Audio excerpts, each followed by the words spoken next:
le pont de la Sirate. Le pont célèbre au-dessus de l'enfer, sans aucun doute, nous traverserons ce pont, qui est plus mince qu'un cheveu et plus tranchant qu'une lame. Personne ne pourra traverser la Sirate sans passer par 7 étapes de questions. 7 questions à 7 stations différentes. Quelles sont ces 7 questions? Et seriez-vous prêt à y répondre? Le prophète Muhammad, que la paix et les bénédictions de Dieu soient sur lui, a décrit dans un hadith honorable le pont de la Sirate comme étant très facile pour certains et très difficile pour d'autres à traverser selon leurs actions. L'enfer a un pont plus fin qu'un cheveu et plus tranchant qu'une lame. Il est garni de chênes et d'épines.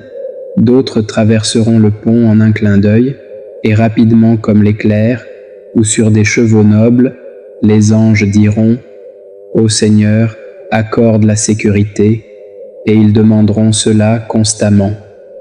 Il y aura ceux qui seront sauvés sans aucun dommage, et d'autres seront jetés dans le feu.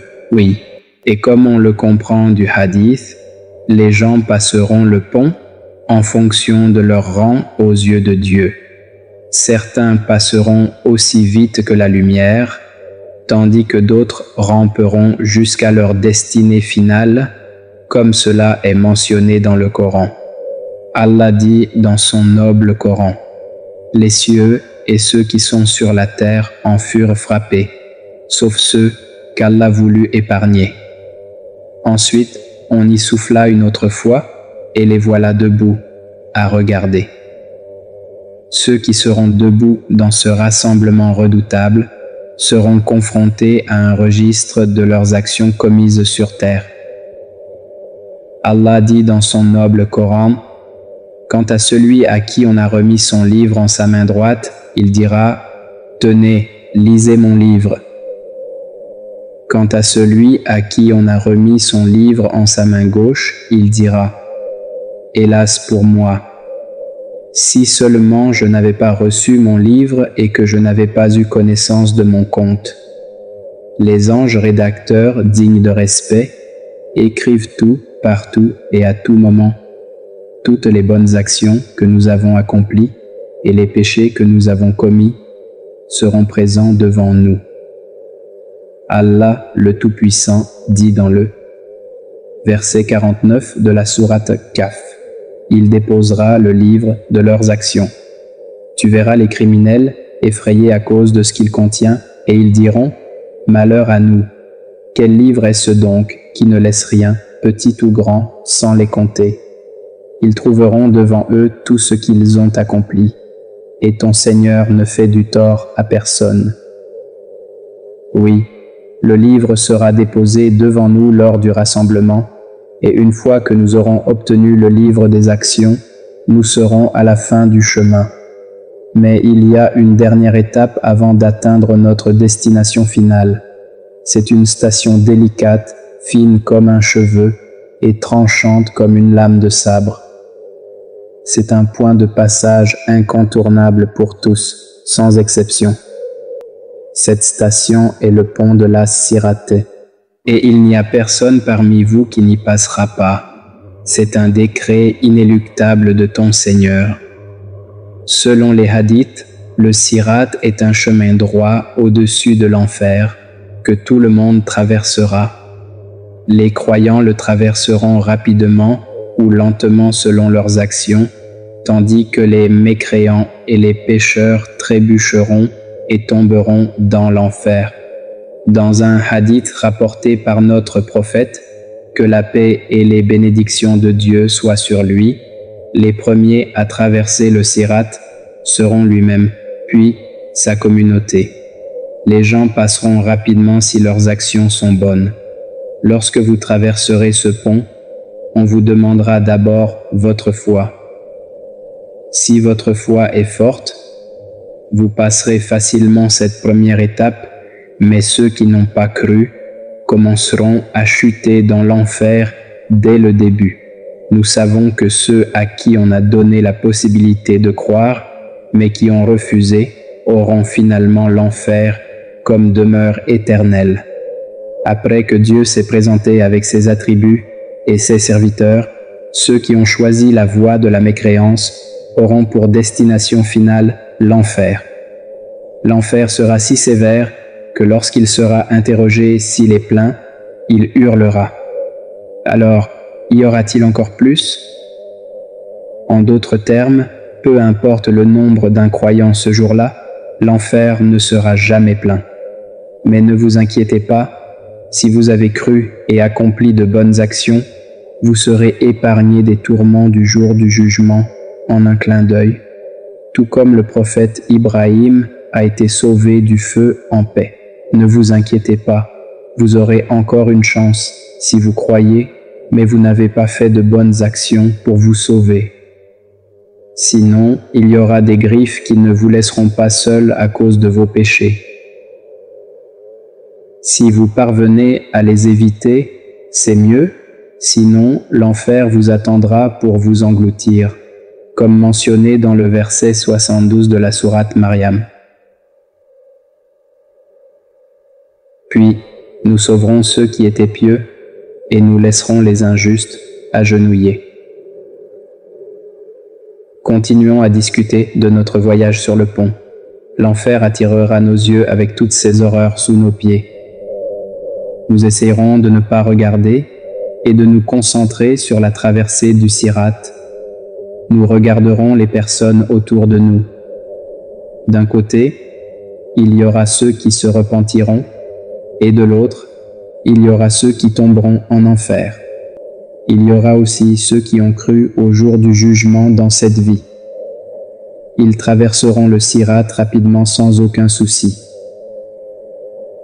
Après avoir réussi avec succès la première question, nous atteindrons la deuxième étape où nous serons interrogés sur notre prière, qui est l'un des piliers les plus importants de la foi en islam. Si votre prière est correcte et sincère, votre compte sera facile, mais si elle n'est pas correcte, elle risque de compromettre votre foi. Le prophète Mohammed, que la paix et les bénédictions de Dieu soient sur lui, a dit: la première chose pour laquelle le serviteur sera jugé le jour du jugement est sa prière. Si elle est bonne, alors il réussira et sera heureux, mais s'il a échoué, il a échoué et perdu. Si nous ne voulons pas être affectés par le feu de l'enfer, nous devons nous assurer que nos prières sont aussi solides que les piliers d'un bâtiment. Si notre foi est forte et que nos prières sont correctes, nous passerons à l'étape suivante, où nous serons interrogés sur la manière dont nous avons dépensé notre argent. Le prochain interrogatoire ne nous satisfera pas du tout, car il portera sur où nous avons dépensé notre argent et avec qui nous l'avons partagé, et s'il en sortait la zakat. Nous serons interrogés à ce sujet. Pensez-y, vous avez vécu votre vie en croyant que les richesses que le Créateur vous a données étaient vos propres richesses. Mais au lieu de payer la zakat, comme Allah nous l'a ordonné, vous avez choisi de le cacher aux nécessiteux, au lieu de le donner à ses bénéficiaires légitimes. Que Dieu nous protège d'une telle situation. Il est impératif de demander refuge à Allah contre une situation où nous avons caché notre zakat et notre argent aux nécessiteux, car alors le paradis nous sera caché.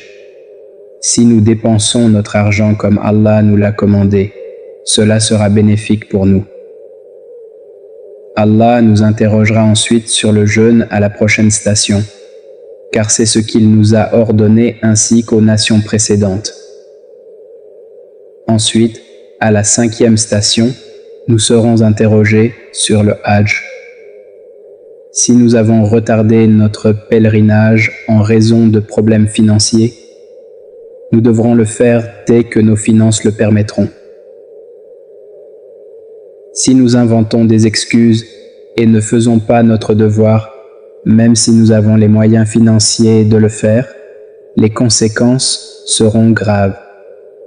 À la 6e station, nous aborderons un sujet qui concerne tout le monde, sans exception, la protection des droits des autres et la prise en charge de nos proches. Parfois, nous négligeons les droits des autres et les transgressons. Il y a beaucoup d'autres choses qui constituent les droits des gens.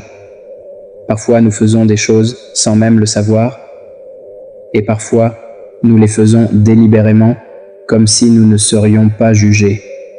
Par exemple, nous diffusons des propos sur quelqu'un sans même réfléchir à leur véracité, ce qui peut facilement conduire à la diffamation ou au ragot.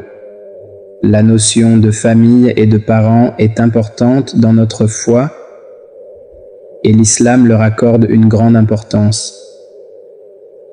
Cependant, nous ne sommes pas toujours d'accord avec chaque parent, même détestant certains de leurs comportements. Mais cela ne signifie pas que nous devrions couper complètement les liens avec eux. Jetons un coup d'œil aux compagnons du prophète Mohammed, que la paix et les bénédictions de Dieu soient sur lui. Certains de leurs parents n'étaient même pas musulmans, mais ils ont quand même essayé de les satisfaire, sauf dans les affaires où Allah leur avait interdit de le faire. Après avoir passé tout cela, nous demanderons ensuite sur la purification, c'est-à-dire le lavage rituel. Si les 6 questions précédentes se sont bien passées grâce à Allah, nous serons parmi ceux qui sont purs et nettoyés. Après toutes ces questions, l'enfer n'aura plus le droit de réclamer les gens comme les siens, et le paradis demandera à Allah de les inclure. Le prophète Mohammed, que la paix et les bénédictions de Dieu soient sur lui, a dit dans un hadith authentique: « Beaucoup de gens ne sauront pas qu'ils ont traversé le sirat, et ils demanderont aux anges où se trouve le sirat et où se trouve le feu. Les anges leur diront: vous avez déjà traversé le sirat au-dessus de l'enfer. Cependant, le feu a été circonscrit et recouvert par votre lumière. Alors le feu de l'enfer dira aux croyants: ô croyants, dépassez-moi rapidement votre lumière. Il apaise ses flammes. Par la volonté d'Allah, nous entrerons au paradis. C'est le plus bel endroit où nous irons après avoir traversé ce voyage, là où aucun œil n'a vu, ni aucune oreille entendu, ni aucun danger pour le cœur humain. Il n'est pas difficile de mener une vie pure et propre. Nous avons également besoin de prendre des mesures spécifiques pour combattre les poisons agréables à la fin des temps. Rappelez-vous que tout ce que nous partageons avec vous est précieux et se produira. Vaut-il la peine de perdre votre au-delà pour une vie éphémère? Alors, laquelle est la plus importante pour vous? Cette vie éphémère ou le pont qui vous mène à l'éternité? Salam à vous, mes frères et sœurs.